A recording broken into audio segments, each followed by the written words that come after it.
Assalamualaikum warahmatullahi wabarakatuh. Saya Salisa Aulia dari kelas 12 MIA 1. Di sini saya akan menceritakan tentang sejarah Insinyur Soekarno. Oke, baiklah. Insinyur Soekarno adalah Presiden pertama Republik Indonesia yang menjabat pada kurun 1945 sampai 1967.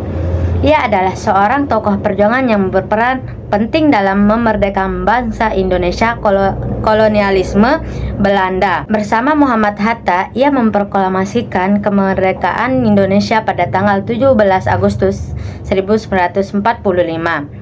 Soekarno orang pertama yang menyetuskan konsep mengenai Pancasila sebagai dasar negara Indonesia, dan ia sendiri yang menemaninya. Soekarno dilahirkan dengan seorang ayah yang bernama Raden Sukemi Sosrodihardjo dan ibunya yaitu Ida Ayu Nyai Rai. Kedua bertemu ketika Raden Sukemi yang merupakan seorang guru ditempatkan di Sekolah Dasar Pribumi di Singaraja, Bali.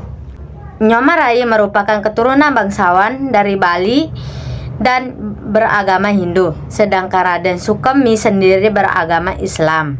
Mereka telah memiliki seorang putri yang bernama Sukarmini. Sebelum Soekarno lahir, ketika kecil Soekarno tinggal bersama kakeknya, Raden Hardijokromo, di Tulung Agung, Jawa Timur. Ia bersekolah pertama kali di Tulung Agung hingga akhirnya pindah ke Mojokerto, mengikuti orang tuanya yang ditugaskan di kota tersebut. Di Mojokerto, ayahnya memasukin Soekarno ke Erste Inlandse School, sekolah tempat dia bekerja. Kemudian pada Juni 1911, Soekarno dipindahkan ke LS untuk memudahkan diterima di Hogre Burger School. Pada tahun 1915, Soekarno telah menyelesaikan pendidikannya di LS dan berhasil melanjutkan ke HBS di Surabaya, Jawa Timur. Ia dapat diterima di HBS atas bantuan seorang kawan bapaknya yang bernama H.O.S. Tjokroaminoto. Tjokroaminoto bahkan memberi tempat tinggal bagi Soekarno di pondokan kediamannya. Di Surabaya, Soekarno banyak bertemu dengan para pemimpin masyarakat Islam. Organisasi yang dipimpin Tjokroaminoto saat itu seperti Alimin, Muso, Darsono, Haji Agus Salim, dan Abdul Muiz. Soekarno kemudian aktif dalam kegiatan organisasi pemuda Trikromo Dharmo yang dibentuk sebagai organisasi dari Budi Utomo. Nama organisasi tersebut kemudian ia ganti menjadi Jong Java atau Pemuda Jawa. Pada selain itu, Soekarno juga aktif menulis di harian Oe Toesan Hindia yang dipimpin oleh Tjokroaminoto. Berikut foto Soekarno bersama mahasiswa Pribumi TH Bandung tahun 1923. Baris belakang dari kiri ke kanan: Muhammad Anwar, Soettejo, Suetojo, Soekarno, RM Soemani, Suetono, RM Koe Soemaningrat, Djoko Asmono, Marsito duduk di depan Suetoto, M. Hedioro Katamso. Sebagai arsitek, Bung Karno adalah presiden pertama Indonesia yang juga dikenal sebagai arsitek alumni dari sekarang ITB di Bandung dengan mengambil jurusan teknik sipil dan tamat pada tahun 1926. Selanjutnya, pekerjaan Insinyur Soekarno pada tahun 1926 mendirikan Biro Insinyur bersama I.R. Anwari, banyak mengerjakan rancangan bangunan-bangunan. Selanjutnya bersama Insinyur Roeseno juga merancangkan dan membangun rumah-rumah dan jenis bangunan lainnya. Ketika dibuang di Bengkulu, menyempatkan merancang beberapa rumah dan merenovasi total Masjid Jami di tengah kota.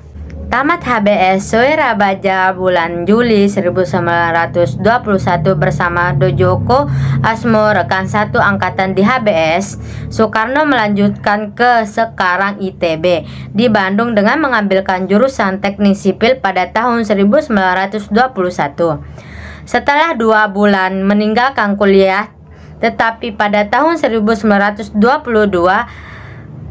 mendaftarkan kembali, dan pada tahun 1926 Soekarno dinyatakan lulus ujian insinyur pada tanggal 25 Mei 1926 dan pada Dies Natalis ke-6 tahun Bandung tanggal 3 Juli 1926 dia diwisuda bersama 18 insinyur lainnya.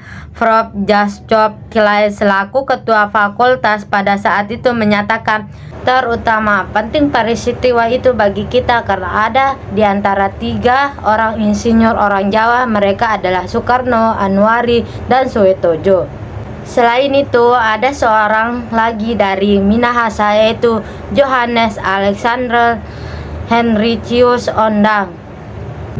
Saat di Bandung, Soekarno tinggal di kediaman Haji Sanusi yang merupakan anggota Sarekat Islam dan sahabat karib Tjokroaminoto.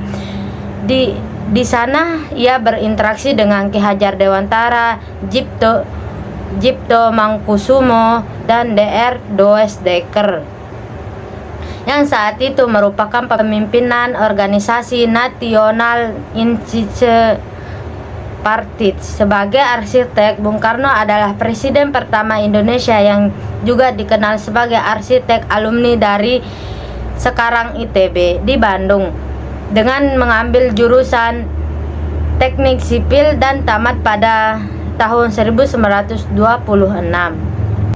Berikut gambar Monumen Nasional yang berada di tengah dan Masjid Istiqlal di bagian kiri.